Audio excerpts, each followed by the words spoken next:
Welcome to a special Business Day presentation. I'm Catherine Murray. There is no shortage of potential threats hanging over the global economy. The oil price crash, record low interest rates, geopolitical strife. Yet through it all, the U.S. appears to be on a strong path. Wall Street's equity markets are hitting record highs, and fixed income and private equity assets are also hitting record valuations. And the job market has been creating new positions month after month. The question is the pain of the financial crisis a thing of the past, or are there looming concerns? Robert Shiller is a Nobel Prize-winning economist, co-founder of the Case-Shiller Home Price Index, and PhD graduate of MIT, and he says, beware. He sees, in fact, quote, evidence that bubbles have accelerated since the financial crisis. The question is where and in which markets, and therefore, how do you position yourself? Over the next half hour, we're going to take a look at the questions and answers, in addition to learning what else he sees as driving forces behind the economy and global markets.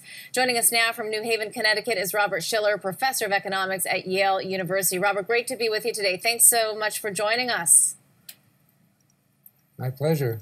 Robert, let's first start. I was surprised to hear and to learn that you don't really think that lessons have actually been learned from the financial crisis. Why don't we first address what's been learned or what's not been learned in the housing market? What are you seeing? Well, something has been learned. One thing that I've noticed is that the word bubble is used a lot more. When I did questionnaire surveys of U.S. home buyers in 2003, and I had open-ended questions, nobody said bubble. That's when they were in the bubble and they didn't have a clue. Now they talk about it all the time. So we've learned something, but I'm not sure that it really prevents, well, we're seeing home prices go up pretty fast. Well, so specifically, what are you seeing right now in the United States as it relates to home prices? I've also heard, though, that you see that we haven't really seen strong home prices for about 9 years, really. So what does the U.S. housing market actually look like? What's it telling us? Well, the housing market dropped quite dramatically between the 2006 and 2012, after the financial crisis. But since 2012, the U.S. housing market has been strong. It's up over 30%, well over 30%. And they're not looking moderately priced anymore. It's starting to look expensive in the United States. But it's still a long way from the peak in 2000, in real terms, if you correct for the minimal inflation we've had since 2006. It's still way below the peak. What does that mean, Robert, then, in terms of investors buying a home? And I ask you that in the sense that I know you've got a chart that tells us over the long term, you really don't make a lot of money investing in your home. Is that actually correct and true? I have data on home prices back to 1890 in the United States. Between 1890 and 1990, if you correct for inflation, the CPI, Consumer Price Index inflation, there was really virtually no appreciation in home prices. Then we had this big bubble, and we came back to 1890 levels again. So as of 2012, we were right stuck back in 1890. It's gone up since then, but I suspect, again, this new increase may be temporary. What do you mean it might be temporary? How do you see that playing out? Well, of course, I don't know the future. But one thing I know about housing is that most of the value nationally in housing is not in the land, it's in the structure. And structures are something that gets obsolete through time. People like the new design, not the old design. And there's a lot of maintenance, a lot of depreciation that you have to. So as an investment, if it's purely an investment, I don't think it makes sense generally to buy a house. If you like the house, of course, that's a completely different thing. Robert, I've got to ask you, though, I think that so much of your focus has been on what's going on outside of the U.S. housing market in terms of perhaps irrational exuberance or lessons not having been learned outside of the United States. What are you seeing outside the U.S. in terms of housing market booms? Well, Canada is an interesting case, and I've been looking at the Terranet data. If you look just at the rate of change, it's about the same in the U.S. and Canada, which seems kind of normal. You know, the two countries are very similar often.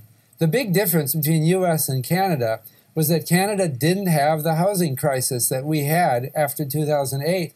And I think that's largely because Canada didn't make so many risky subprime and other risky mortgages. So what happened in Canada is that they didn't have the boom, the extent of the boom before 2008, and they didn't have much of a correction after 2008. But they've still been going up year after year, and they've reached kind of high levels in places like Toronto or Vancouver. So it's looking like I'm a little worried about home prices in Canada. But Robert, how do home prices in Canada truly correct? In other words, what's the catalyst? And I ask you that because I believe I've read in the past you've said that one of the reasons why housing bubbles continue to grow and gain momentum is because there's no real way to short housing markets. How do you respond to that?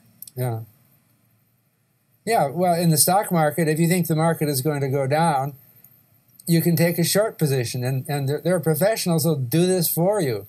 So if you can benefit as an investor from, if you're right, your knowledge that the stock market goes down. You can't do that with housing. So as long as people keep bidding them up, I think history is filled with examples of this, that people thought it was such a great thing to do to buy a house. And, as long as they sit on it and they don't sell, as long as they believe that, the home price can be exaggerated. I think for many people who don't really value owning a home, it isn't a great idea. It ties you into a location. You've spent a lot of money on transactions costs. You're stuck there. You have to mow the lawn. You have to worry about lots of things. You could have rented and have that all taken care of by professionals. And yet so I think that there is Go ahead. There's a tendency for people to exaggerate the investment, the convenience and investment value of homes. But I have to say, I own a home. I like it.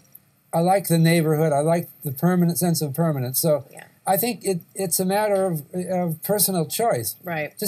I think people shouldn't be misled about the investment potential of homes. Robert, from your knowledge, your background, everything you've seen, everything you analyze, what plays out in the Canadian housing market, do you think? What's different between Canada and the U.S.? How does the Canadian housing market at these current levels with a very high debt-to-income level per Canadian, per individual, how does all of this unfold? Well, you're asking me to predict the future. I don't know. The future is always full of surprises. But I could see a downward correction like we saw in the United States. Maybe not quite so dramatic, or it could be gradual. Now, in the first half of the 20th century in the United States, we saw home prices falling year after year, but only a little bit, in real terms. It didn't look like any crisis, didn't make any big news event. So I could imagine that happening. Now, I'm wondering if in Canada I'm pretty sure there is some of the same cultural changes that we see in the United States. I think young people today in the U.S. and probably in Canada as well are just not as fixated on having a house, a show-off home in a beautiful place.